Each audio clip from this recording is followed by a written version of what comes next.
కానీ ఇవాళ రేవంత్ రెడ్డి గారి ప్రభుత్వం, ఇది కేంద్ర ప్రభుత్వం మోడీ కనుసన్నల్లో వారి విధానాలను పూర్తిగా వీరు తీసుకొని అవలంబిస్తూ ఇక్కడ అమల్లోకి తీసుకొస్తూ చేసిన చర్యనే ఇది. అది అదాని గారికి ఇచ్చినా, ఇంకోరికి ఇచ్చినా, ఎవరికి ఇచ్చినా ప్రైవేట్ కంపెనీలకు ఇవ్వడం అనేదే, ప్రైవేట్ వ్యక్తులకు ఇవ్వడం అనేదే ఇది తప్పుడు చర్య. ఇది ఎట్టి పరిస్థితుల్లో కూడా ఒక్కసారి ప్రైవేట్ కంపెనీని కనుక మనం రాణిస్తే, అలో చేస్తే తెలంగాణ ప్రజలకి అది దారుణమైన దెబ్బ జరుగుతుంది, నష్టం జరుగుతుంది. కాబట్టి దీనిపైన ప్రభుత్వం వెంటనే స్పష్టం చేయాలి. గతంలో మనం చూసినాం చాలా చోట్ల, ఒరిస్సా అనుభవాలు ఉన్నాయి, చాలా నగరాల అనుభవాలు ఉన్నాయి. ఇవాళ ప్రజల ఆస్తి, లక్షల కోట్ల రూపాయల విలువైన ప్రజల ఆస్తిని ఒక ప్రైవేట్ వ్యక్తికి కట్టబెట్టి దాని ద్వారా వాళ్ళని ఆదాయం సంపాదించుకోవడానికి అవకాశం ఇవ్వడం అంటే ఇది ముమ్మాటికి తెలంగాణ ప్రజలకు ద్రోహం చేయడం తప్ప ఇంకోటి కాదు. ఒరిస్సాలో కూడా గతంలో జరిగింది. ప్రైవేట్ వాళ్ళకి ఇచ్చిన తర్వాత ఒక సందర్భంలో వరదలు వచ్చి పెద్ద ఎత్తున అక్కడ లైన్లు, పోల్స్ అన్నీ కూడా పోతే మళ్ళీ అది ప్రభుత్వమే చేయాలని చెప్పి ఆ ప్రైవేట్ కంపెనీ కిరికిరి పెట్టి చాలా కాలం కూడా ఇబ్బంది జరిగింది.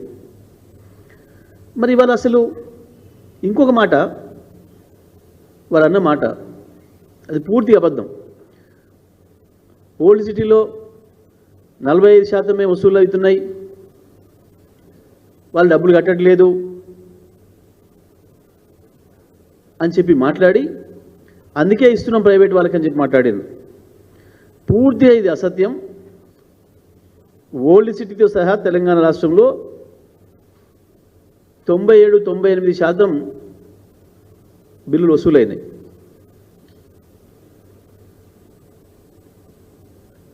%45 బిల్లులు వసూలు జరగడం అనేది ఎక్కడ కూడా జరగలేదు. రెవెన్యూ రికవరీ అనేది ఈ రాష్ట్రంలో ఉన్న వినియోగదారులందరూ కూడా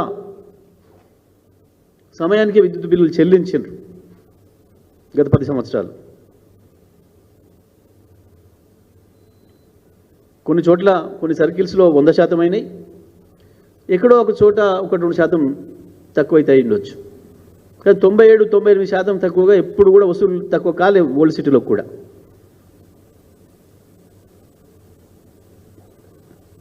ఇది పూర్తిగా అవాస్తవం. ఇది ఓల్డ్ సిటీ ప్రజల్ని అవమానించడం తప్ప ఇంకొకటి కాదు. వాళ్ళు ఎవరైనా మనవాళ్ళు, తెలంగాణ బిడ్డలు, హైదరాబాద్ బిడ్డలు, వాళ్ళని అవమానించే పద్ధతుల్లో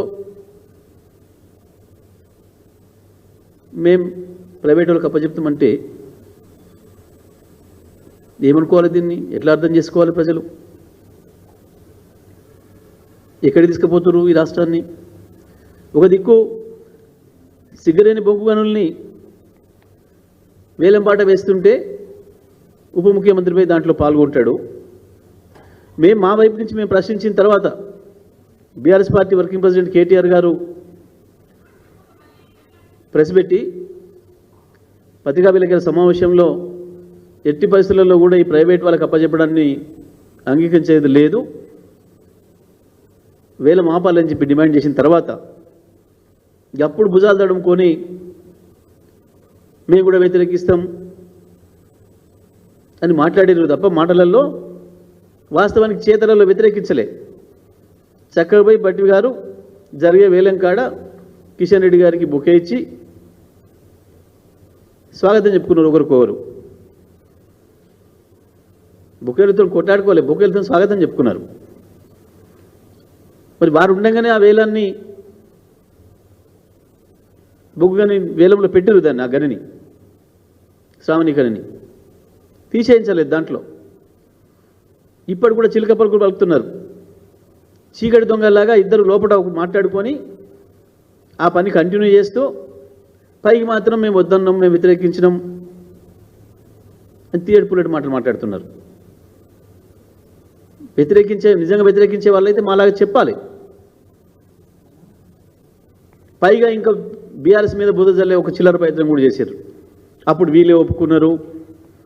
ఏ క్షణంలో కూడా మేము ఒప్పుకోలేదు. కేసీఆర్ గారు స్పష్టంగా లెటర్ రాసిండు. హైదరాబాద్లో వాళ్ళు 2 సార్లు వేలం వేస్తే కూడా ఇక్కడ మేము సీరియస్గా చెప్పినాం, మేము అలో చేయమని చెప్పి ఎవరు కూడా వేలంలో పాల్గొనలేదు. చివరికి తీసుకుపోయి వాళ్ళు బెంగళూరులో పెట్టుకున్న వేలం పాట ఎవరికో ప్రైవేట్ వాళ్ళకు ఇద్దరికి ఇస్తే కూడా ఎట్టి పరిస్థితుల్లో మేము అలో చేయమని చెప్పినాం. 1 కిలో బొగ్గు కూడా కంచి తీయనేయమని చెప్పినాం. తీయనీయలేదు. ఇంతవరకు కూడా ఎవరు ముట్టుకోలేదు. అక్కడికి ఎవరు కూడా రాలేదు విచారణకు, ఎంక్వైరీకి కూడా బిడ్లో పాల్గొన్న వాళ్ళు. మొన్న కూడా మళ్ళీ అది ప్రకటించారు కేటీఆర్ గారు. ఎట్టి పరిస్థితుల్లో మేము అలో చేయం, మళ్ళీ 4 ఏళ్ల తర్వాత మా ప్రభుత్వం వచ్చిన తర్వాత కూడా దాన్ని రివ్యూ చేస్తామని కూడా చెప్పాను అంత సీరియస్గా. మరి మీరెందుకు మాట్లాడటం లేదు? మేము చెప్పిన పద్ధతుల్లో ఇవాళ మేము ప్రభుత్వంగా సహకరించాం, మీరు ఎవరు పాల్గొంటేనే ఎందుకు మాట్లాడతలేరు? మీరు తోడు దొంగలు కాబట్టి పైకి ఏదో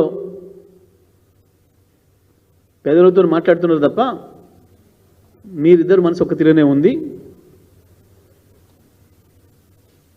ఇవాళ విద్యుత్ విషయంలో కూడా అదే జరగబోతుంది.